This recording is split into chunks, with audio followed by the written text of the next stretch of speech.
Ok. Bon, bah, bonsoir à tous et bienvenue dans ce 4e épisode de La Solution. On va parler du recrutement, de comment devenir un bon recruteur et surtout dans le secteur qui nous passionne, le BTP. Donc c'est parti, c'est maintenant.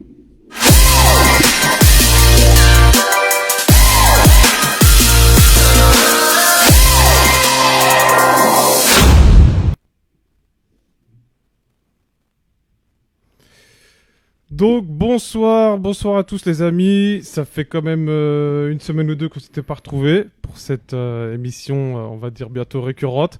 Donc pour la solution. Donc du coup, là on a un nouvel invité qu'on n'a pas vu depuis. Donc François Rouchès devrait faire un roulement de tambour normalement pour François. Donc, bonsoir William, bonsoir Diana, bonsoir à tous qui vous nous regardez. Bonsoir. Donc moi je suis le responsable de l'agence de placement Sigma à Genève. Et voilà, on est une agence de placement où on fait multi-métiers, mais on a quand même notre base qui est quand même une grosse base dans la construction.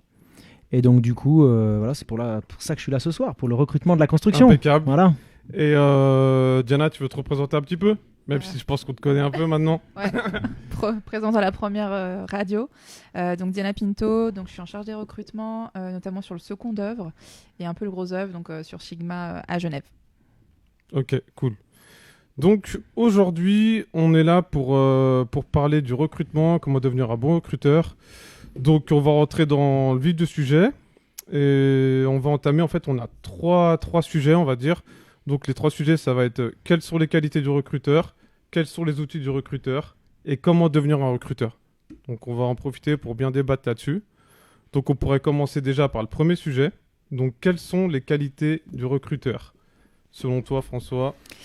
Alors, j'ai pas vraiment préparé cette émission, donc on va faire du live. C'est ça qui est bon.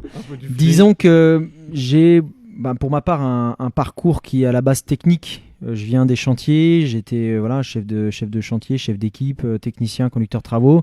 Et donc du coup, j'ai, on va dire, cette approche du recrutement un peu technique, presque en premier plan. Et puis, je pense que la compétence est un point important. C'est-à-dire la connaissance métier, de savoir de quoi on parle, j'en sais rien, de la maçonnerie, on parle du TP, on parle de la plâtrerie, de l'électricité. Ça, c'est le premier point. En point suivant, je dirais l'empathie, le côté humain. Il faut s'intéresser aux gens. Donc, c'est à la fois s'intéresser aux clients, c'est-à-dire à l'endroit où la personne va aller, et à la fois s'intéresser au candidat, ses aspirations et ce qu'il veut faire, ce qu'il a fait.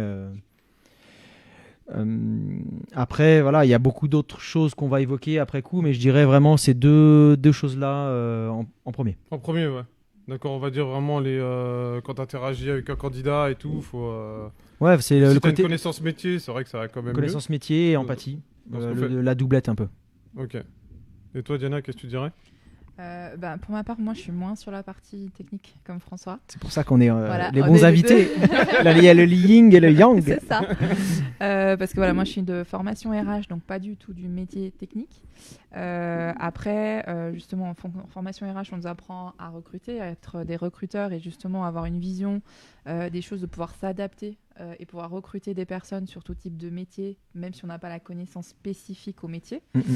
Et finalement, on l'aura jamais parce qu'on ne vient pas du métier en lui-même. Donc pour moi, c'est plus une question peut-être aussi un peu de méthode. C'est se dire c'est quoi les tips de comment on fait, c'est quoi les questions pertinentes, comment on arrive à cerner la personne, comment on arrive à avoir une approche avec une écoute active. Savoir écouter, c'est une chose aussi. On peut parfois écouter mais penser à autre chose en même temps et finalement ne pas vraiment écouter la personne et ne pas comprendre ce qu'elle nous dit. Et donc pour moi, c'est le point clé, c'est vraiment de se dire on a une méthode, on écoute la personne, on est curieux. Et finalement, sans avoir la technicité du métier, on arrive à comprendre et à voir si la personne elle a les compétences. Ok. Après, je pense qu'on pourra rajouter quand même pas mal de points, parce qu'on en a quand même un peu travaillé dessus. Mais c'est vrai que les points quand même importants, c'est l'empathie, l'écoute active, parce que c'est vrai que si tu es trop rigoriste avec les candidats ou autres, c'est vrai que ça va pas le faire. Mais c'est vrai que moi, je mettrais quand même l'organisation. Parce qu'un recruteur qui est pas bien organisé, ça va pas fonctionner. Ça va pas fonctionner. Puis, une bonne mémoire aussi. Ouais, une bonne mémoire. Ouais. Mais je pense que dans l'organisation, on pourrait inclure aussi peut-être la rigueur. Parce que c'est vrai que nous, on voit bien comment on travaille, François. Il y a certaines Avec procédures Diana, à respecter pour que les choses soient faites en bonne et due forme. Ouais. Voilà, là, il y a les prises de référence, il y a avoir les lettres de recommandation, les certificats de travail. Pardon, je vais redresser un peu.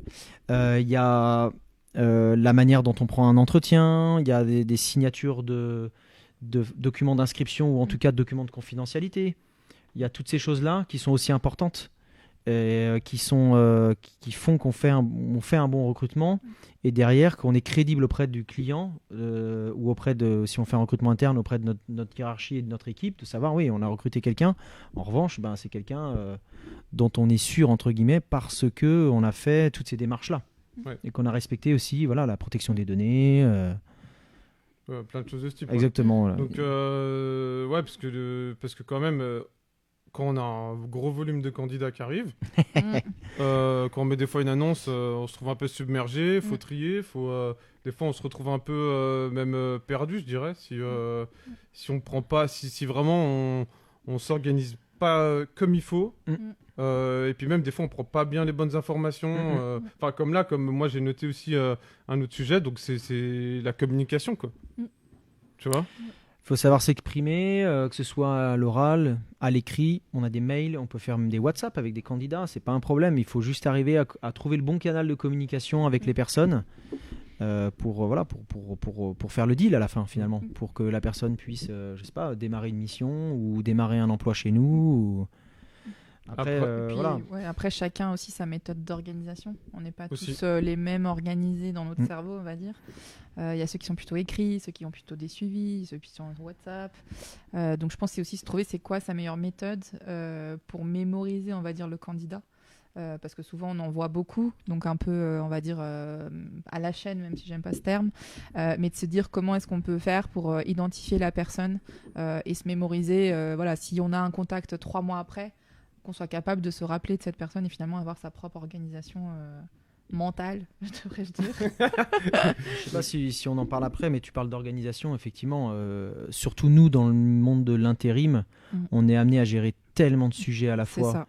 Tellement de clients, de problématiques, de paye, de problématiques, de tout ce qu'on veut, qu'il faut être organisé et être résistant au stress. Ouais. Voilà. Gestion des priorités. Voilà, gestion des priorités, les super communicants, et faut avoir une grosse résistance au stress, une bonne résistance au stress, et arriver, malgré tout, à faire les choses. Et surtout, moi, je pense que pour les bonnes qualités d'un recruteur, comme on dit la question, je pense aussi, quand on commence dans le métier, c'est quand même de commencer avec les bonnes méthodes.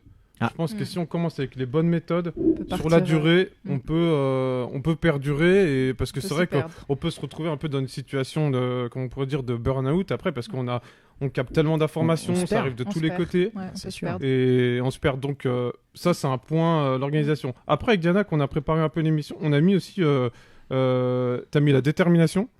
Et du coup, qu'est-ce que tu dirais un peu sur ce sujet ? Moi, je pense qu'il faut... Détermination, persévérance. Persévérance, il faut être déterminé parce que, comme tu l'as dit, on reçoit beaucoup de quantité de candidatures. Faut savoir, en un temps réduit, analyser des CV et finalement sélectionner les candidatures les plus pertinentes pour nous et pour notre besoin. Et puis, il faut persévérer quand on ne trouve pas, entre guillemets, le mouton à 5 pattes.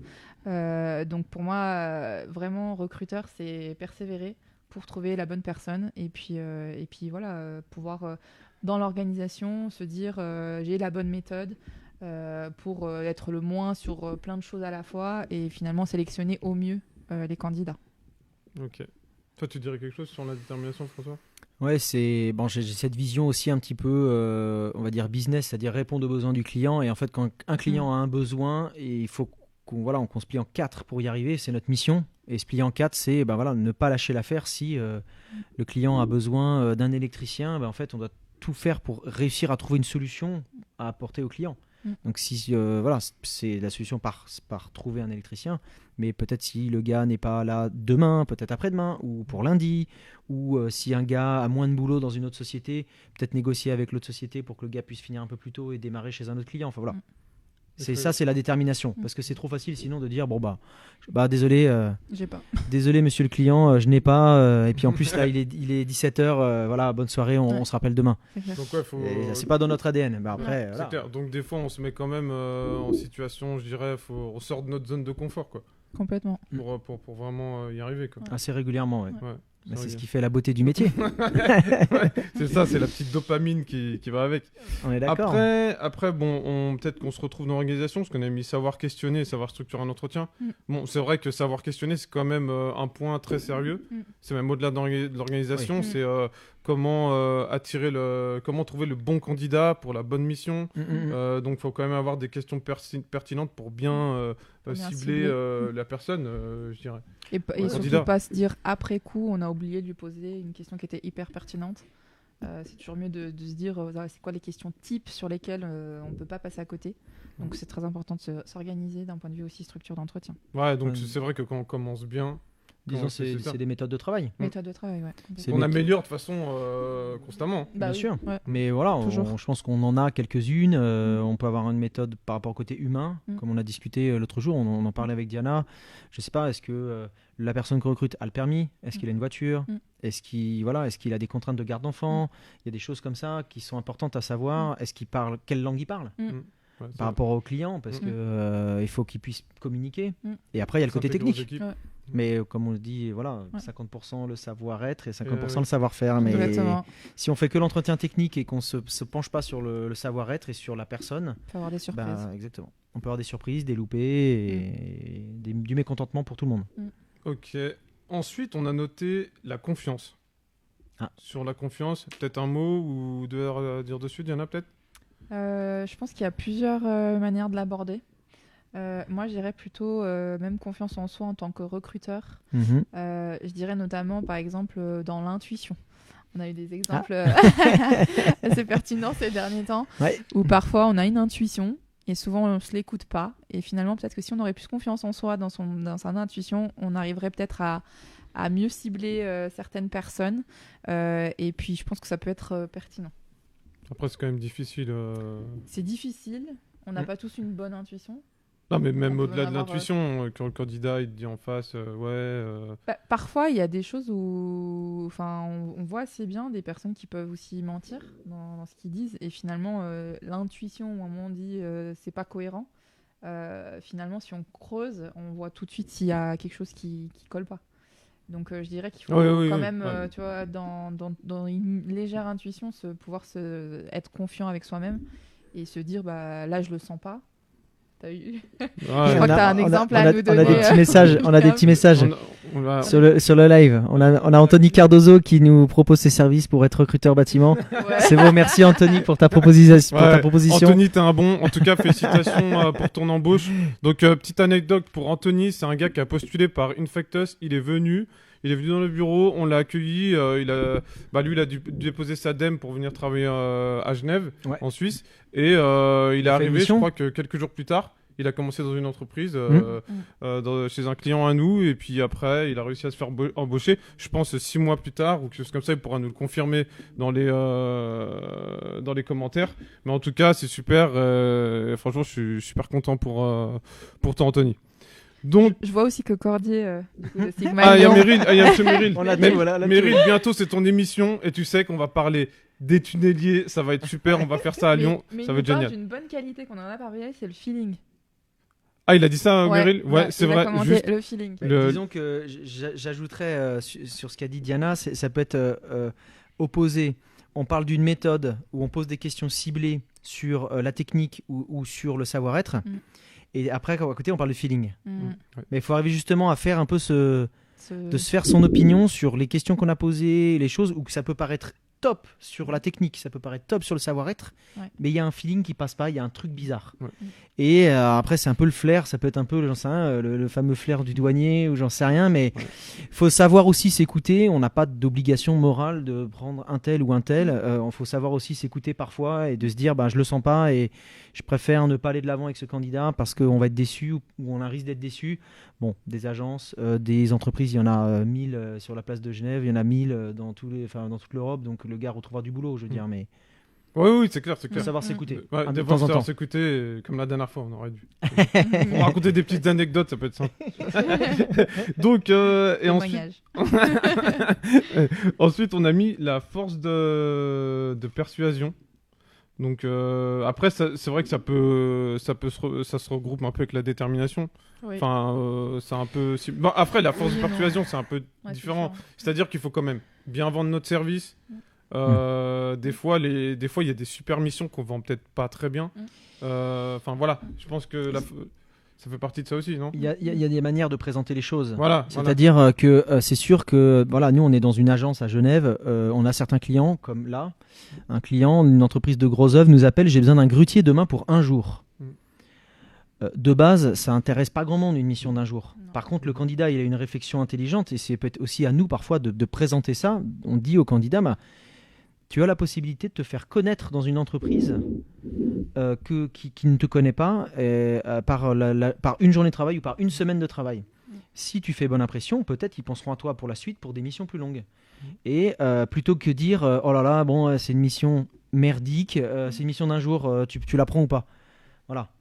Mais c'est vrai que. En fonction de comment on présente les choses, on market peut-être un peu le truc, mais on fait voir les côtés positifs d'une situation qui n'est pas forcément top. Ouais, parce qu'un par exemple, comme demain, Notre ce bon monsieur grutier. qui commence, s'il fait une bonne mission, ça se passe bien demain, il sera référencé. Et peut-être que quand ils demanderont un grutier pour une plus longue durée, on l'enverra, ils le prendront sans souci. Exactement. Donc, Peut-être que dans un mois, ils seront adjudicataires d'un chantier énorme avec 3 grues. Ou peut-être pas. Oui. Mais à ce moment-là, ils penseront à lui. Probablement. Donc c'est pour ça, petit message aussi temporaire au passage au candidat. Salut. donc après, je pense qu'on va passer à la question d'après. Donc Allez. Quels sont les outils bon, pour récapituler, on va quand même revenir. Donc pour les qualités du recruteur, donc il y a l'écoute active qu'on a mis, l'empathie, l'organisation, la détermination qu'on pourrait amener avec force de persuasion, la confiance et savoir questionner, structurer un entretien. Et voilà. Et tu disais... la connaissance technique. Ouais, la connaissance technique. Ouais, mais ça, c'est vraiment... ça, soit tu l'as pas. Des fois, ça aussi, c'est un peu Tu peux te compliqué. former aussi. Ouais, on peut se former. Bien sûr. Mais c'est vrai que quand tu l'as, c'est un grand plus. Un super recruteur chez nous qui n'avait jamais travaillé dans la construction et qui a vraiment performé en termes de recrutement super fort, notamment dans la maçonnerie. Et il n'avait jamais planté un clou de sa vie. Ouais, c'est vrai. Non, mais bien sûr. Faut être curieux. Bien sûr. Faut aller voir les gens sur le terrain, voir ce qu'ils font, comprendre. Voilà, même si on n'a pas les termes techniques, au moins, savoir. Ouais, c'est vrai que ça. Non, mais c'est vrai que ça. Je dis pas que c'est obligatoire. Je dis que c'est un plus. C'est un plus. Ouais, non, mais c'est un très gros plus. C'est un plus qui donne la confiance très rapidement avec les candidats et les clients. Ouais, avec les clients aussi, surtout. Donc, ok. Alors ensuite, la prochaine question, c'est quels sont les outils du recruteur? Donc toi... Les outils du recruteur. On commence avec toi, François. Qu'est-ce que tu pourrais dire là-dessus? Alors, comme d'habitude, on parle de sa propre expérience. Et en fait, voilà, on a utilisé des annonces, on a utilisé des bases CV, on a utilisé des choses, mais on a fait l'exercice avec Diana. Enfin, elle a fait l'exercice et on en a parlé même déjà cette semaine par rapport à d'autres sujets. Le bouche à oreille, Le bouche à oreille, pour moi, c'est le premier. C'est un des meilleurs outils. C'est un des meilleurs. C'est même pas un outil, c'est de fait. Les clients sont contents, ils nous recommandent. Les candidats sont contents, ils font des bonnes missions, ils nous recommandent. Et c'est un cercle vertueux. Au plus on aura de missions, au plus les candidats vont se dire punaise, si je viens m'inscrire dans telle agence qui fonctionne bien, je vais avoir plus de chances de travailler parce qu'ils sont bien placés. Et puis on crée une certaine forme. C'est un peu prétentieux, on peut créer une certaine forme de dépendance à des clients. S'ils nous appellent, à chaque fois qu'on nous appelle, on a le gars. Cercle vertueux. Et pour moi, ça, c'est le meilleur. Après, il y a plein d'outils géniaux qu'on utilise et on va en parler. Je vais laisser la parole. Et Diana, qu'est-ce que tu pourrais dire un peu toi sur les outils vraiment qu'on utilise au quotidien ou, sur les outils, même pour trouver des candidats, de toute façon, il y a tous les outils qui sont, on va dire, un peu plus traditionnels. Qui existe depuis toujours, donc tout ce qui est candidature spontanée, et ça vient aussi un peu du bouche à oreille des personnes, des postulants qui cherchent du travail. Il y a tout aussi, on va dire, la population qui est, on va dire, en recherche d'emploi, donc tout ce qui est base de CV, de données liées au chômage, donc ici pour la Suisse, l'ORP. Et puis après, on a tous les viviers on va dire, d'outils digitaux, de tout ce qui est job board en premier. Donc chez nous, c'est plutôt du JobUp, du Indeed, et puis d'autres JobUp sans faire trop de la pub. Ouais. Je me suis rendu compte que je faisais de la pub là, mais Non, des bases CV, ouais, des bases CV. voilà, des bases de CV en voilà. ligne où les gens rentrent leur candidature. Et Exactement. c'est une bonne manière de trouver du travail. Voilà, exactement. Et puis les postulations donc, à nos offres via ces bases de données-là. Et puis après, les réseaux sociaux, c'est toi l'expert. Ah, Ouais. ça, c'est Voilà, toi qui vas donc, répondre à je cette te laisse question. la main. Non, mais moi, ce que je mettrais comme outil aujourd'hui, donc on a les réseaux sociaux, donc on va dire les choses. Facebook, Ouais. pour on va dire pour recruter. Une On facture. peut recruter quand même un peu de tout. Une facteur, regardez les offres, s'il vous plaît, merci. Bien Donc, sûr. On a Facebook, on a LinkedIn. On va sûr. dire ça, c'est deux canaux ils sont très puissants. Surtout, on va dire LinkedIn pour les postes un peu ingénieurs ou conducteurs travaux, techniciens. Et moi, je rajouterais, donc ça, c'est les outils pour capter des candidats. Et ensuite, WhatsApp et Telegram. Pour moi, maintenant, c'est un outil qui fait partie des recruteurs. S'ils n'ont pas ces canaux-là, c'est qu'ils sont pas dans le coup. Pour devenir un bon recruteur. Faut être C'est-à-dire réactif. que, parce qu'en fait, comme les candidats le savent, sur WhatsApp, j'ai un petit groupe pour les coffreurs. J'en ai fait un sur Telegram aussi. Le but, c'est que vraiment, on peut créer des listes de diffusion. C'est la communication d'aujourd'hui, c'est des communautés. Ouais, Exactement. communauté, On voit les exactement. youtubeurs, on voit les instagrammeurs, les influenceurs, entre guillemets. Les gens se font connaître. Voilà, c'est de la publicité, mais ils se font connaître leurs services, ils font connaître leurs produits, ils ont fait connaître l'agence ou les offres d'emploi à travers ces communautés. Et toi, c'est ce que tu as réussi à faire avec Infactus. Je sais plus combien de membres. Là, ça fait à peu près 92 000. 92 000, 92 000 membres sur cette page, Ça monte, hein. c'est magnifique. Mais, Ouais. Et puis des gens de la construction. Ouais, exactement. Donc quand on envoie les annonces, quand on envoie des annonces, c'est ciblé plutôt qu'inondé, je ne sais pas, à 2 millions de personnes où en fait il n'y en a que 5% qui seront intéressés, quoi. Mais c'est vrai c'est vrai que ces nouvelles techniques de communication, même pour les offres, WhatsApp, tout ça, c'est vrai que que vraiment quand on utilise ces outils-là, on peut avoir des très très bons résultats. Bien sûr. Moi, c'est vraiment ça. Je pense que s'il y a des recruteurs qui écoutent ou qui vont écouter cette vidéo, vraiment, si vous n'utilisez pas ces outils-là, faut aller dessus. faut foncer. Et c'est comme on disait tout à l'heure, quand on commence bien, eh ben on peut avoir des... C'est-à-dire que quand on commence, on arrive même dans une nouvelle société et qu'on se dit, bon, ok... j'ai WhatsApp, j'ai Telegram, je peux commencer à créer une liste de diffusion avec tous les candidats que j'ai là. Ouais, puis au fur et à mesure. Et au fur et à mesure, ta On les base ajoute. grandit. Et le but, t'as tes anciens, t'as les nouveaux, mais des fois, les anciens, leur mission se termine. C'est de les mettre au courant de ce qui se Il y passe. a même des gars qui se font embaucher, après peut-être dans 3 ans, ils sont plus dans la société parce qu'il y a eu, j'en sais rien, une démission, un licenciement ou autre. Parfois et puis voilà, il revient dans le circuit pour nous du recrutement temporaire pour de l'intérim, ils reviennent dans le circuit et on enchaîne. Ouais. Et puis après le bouche à oreille qui vient. Et le Voilà, et le Ouais. bouche à oreille. De la connaissance. Parce que moi, il y a souvent des gars qui m'ont dit, Effet boule de neige, quoi. qui m'ont reproché, même vendredi dernier, ouais, moi je suis pas sur le groupe. Bon, Ah, bon, on va désolé. t'ajouter. Donc voilà, le but On a c'est pas les yeux ça, partout. c'est trouver de l'échange. C'est un cercle fermé. Ouais. Ouais, je plaisante. Complètement. Non, au Donc, contraire, c'est les c'est VIP. ouvert, mais par contre c'est ciblé. Ouais, Il faut être de la construction. Voilà, essayer, c'est beaucoup mieux. Donc après, je pense que voilà, je pense que là, on a fait peut-être un peu le tour des outils. On pourrait peut-être en rajouter d'autres. Là, Moi, sais je pourrais pas parler. si- On en a parlé aussi avec Diana. Il y a notre base de données à nous, qui est Ah, bien sûr. notre logiciel à nous, où on fait des diffusions de messages, où voilà, et puis en fait, on privilégiera quand même malgré tout. Les gens qui sont fidèles à notre agence, qui travaillent avec nous depuis longtemps, qui Tout à sont des fait. bons éléments, même si on est toujours bien sûr ouvert à intégrer des nouvelles personnes qui seront qualitatives, qui vont nous apporter un plus à proposer à nos clients. Mais c'est vrai que voilà, c'est les outils de recrutement, on a notre base. D'accord, ouais, je pense qu'on a fait peut-être un petit peu le tour. S'il y a des recruteurs ou autres, n'hésitez pas à partager vos infos en commentaire, qu'on puisse. Des techniques, des Voilà, combines. s'il y a d'autres combines. Mais je pense que voilà, moi je dirais, donc pour récapituler ce qu'on a dit, on va dire, moi je vais dire pour les nouvelles techniques, donc les réseaux sociaux, Facebook, LinkedIn. Et des fois, LinkedIn, il n'y a même pas forcément d'avoir la LinkedIn Job. Même des fois, mettre un bon post rédigé avec son Qui se fait profil liker, perso, Exactement. il peut avoir atteint une bonne viralité, puis quand même capter des candidats qui vont t'envoyer un message pour en savoir plus. Donc on a ça. Et ensuite, moi j'ai dit WhatsApp et Telegram pour la com. Et bien sûr, le téléphone classique.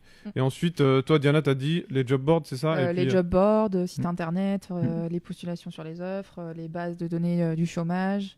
Après, on n'a pas parlé, mais il y a peut-être aussi les relations avec les écoles spécialisées, etc. Aussi, c'est vrai. Ce genre de C'est vrai. vivier, mais un peu à la traditionnelle. Et toi, t'as dit François, c'est le bouche à oreille. Ouais, le bouche à oreille. Et j'ajouterais que sur les job boards, notamment, voilà, il y a un site célèbre en Suisse romande, Job Up. Très honnêtement, si quelqu'un cherche du travail en Suisse romande, il a tout intérêt à se créer un beau profil. Mais il faut aussi que que le candidat soit un peu malin, la personne qui cherche du travail, en faisant un profil bien propre, avec les choses un peu détaillées. Qu'est-ce que j'ai fait, Parce que nous, quand on fait des recherches, il y a des mots-clés. Si le gars, j'en sais rien, a déjà fait, là on parle de l'exemple de l'électricité, beaucoup de chemin de câble, il faut qu'il le marque. Et si un recruteur va taper chemin de câble dans le champ de recherche, ça va tout de suite tomber sur son profil. Exactement. Donc tout intérêt à bien détailler ce qu'il a fait. Son profil, ses compétences. Exactement, les compétences, la technique et tout ça.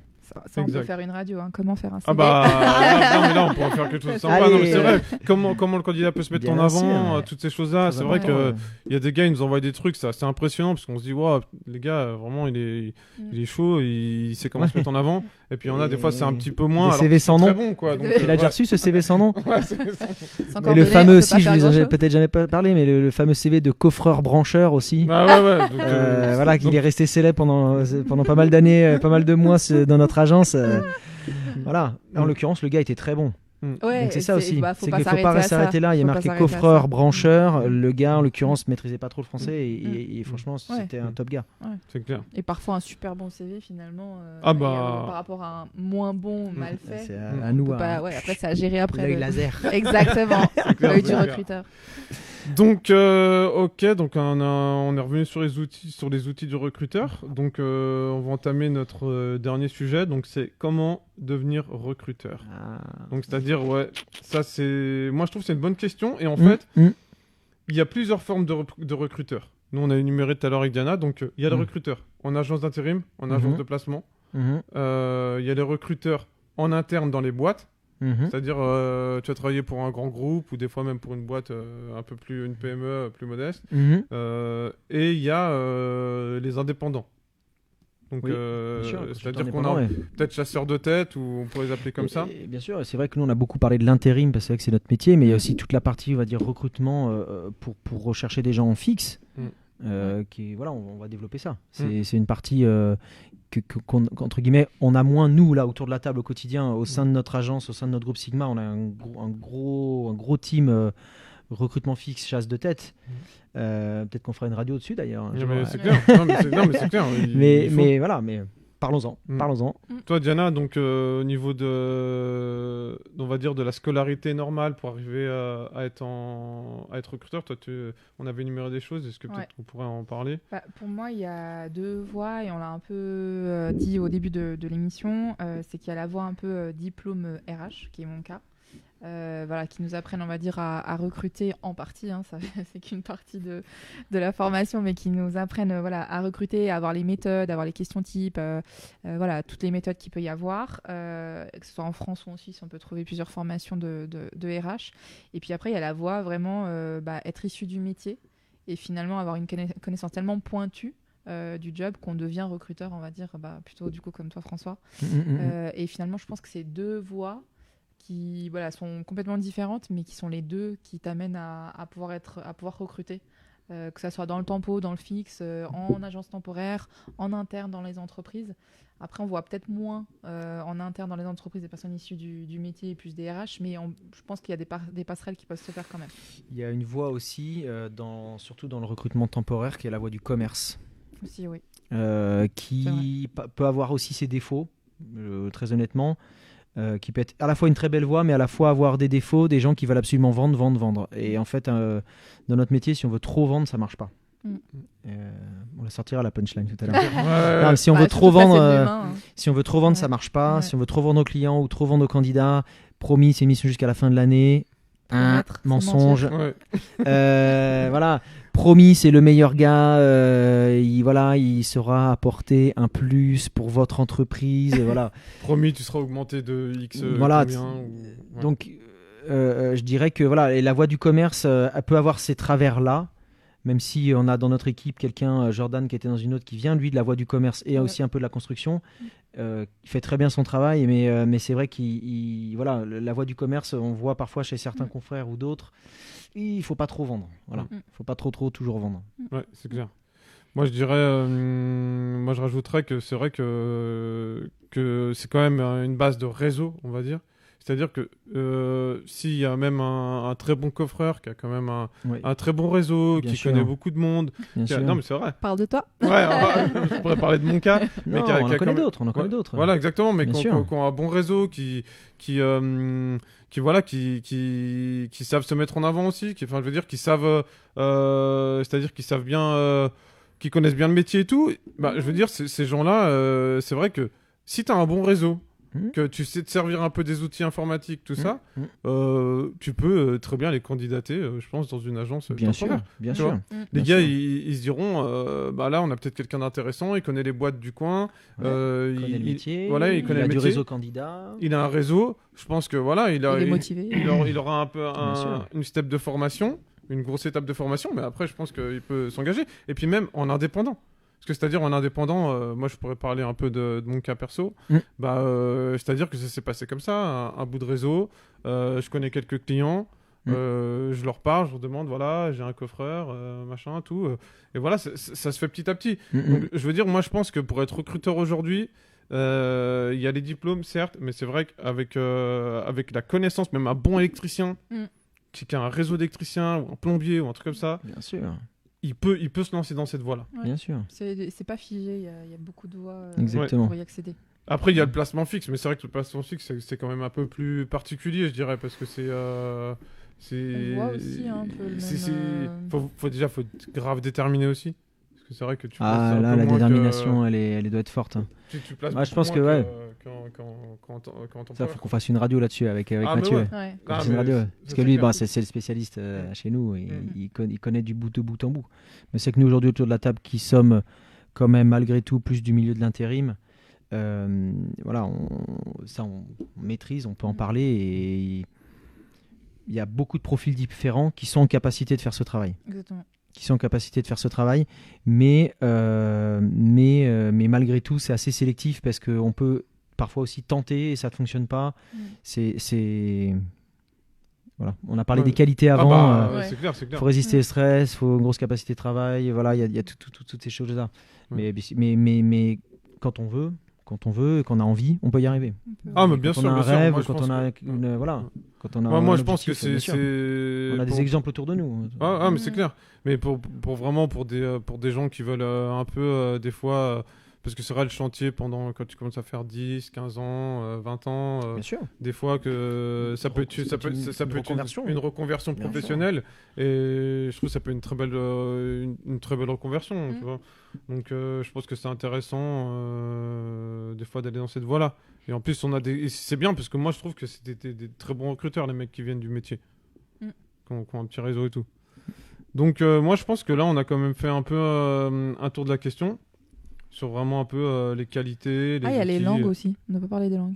Ouais, les langues aussi. Les langues, ça peut aider, ouais, bien sûr. Ça peut être important Ah aussi. bah c'est clair. Là, on voit, Dans la facilite. construction, je pense que je pense pas dire de bêtises, de tout temps ou de toute région, il y a toujours eu dans la construction des gens d'origine étrangère qui travaillent sur les chantiers, quel que soit le pays, j'en sais rien, à Dubaï, en France, à Genève. Et une aisance dans les langues, ben forcément oui, va Ça grandement aide aussi, aider pour capter les candidats parce qu'ils auront confiance. Ils auront enfin un interlocuteur qui parle leur langue. Nous, c'est beaucoup le cas du portugais sur Genève. Mais voilà, mais on peut avoir beaucoup d'autres exemples avec le fameux plombier polonais. Ou voilà, j'enfonce un peu des portes ouvertes, mais c'est du lieu commun. Non, Mais mais ça, c'est complètement si vrai. on maîtrise certaines langues, ça peut vraiment aider. Vraiment. Ouais, Ça, c'est sûr. Et puis, c'est la confiance. Ouais, c'est clair. Nous, on est un peu des messagers. Non, On est là c'est- pour faire le lien. Voilà, Ah bah, on fait le vase communicant. le vasque- On fait bah, le- ouais, La on est là mise en pour faire relation, la mise en ouais. relation entre les gens qui cherchent du travail et les gens qui cherchent des travailleurs. Exactement. Et tac, on est là pour que ça fonctionne et que ça Ouais. matche et qu'ils se Exactement. plaisent l'un l'autre et qu'ils travaillent longtemps l'un l'autre. C'est clair. C'est ça notre métier. Donc, moi, je Bonne pense définition que... là, pour finir. Ah, mais c'est clair, je pense que là, on a un peu fait le tour de la question.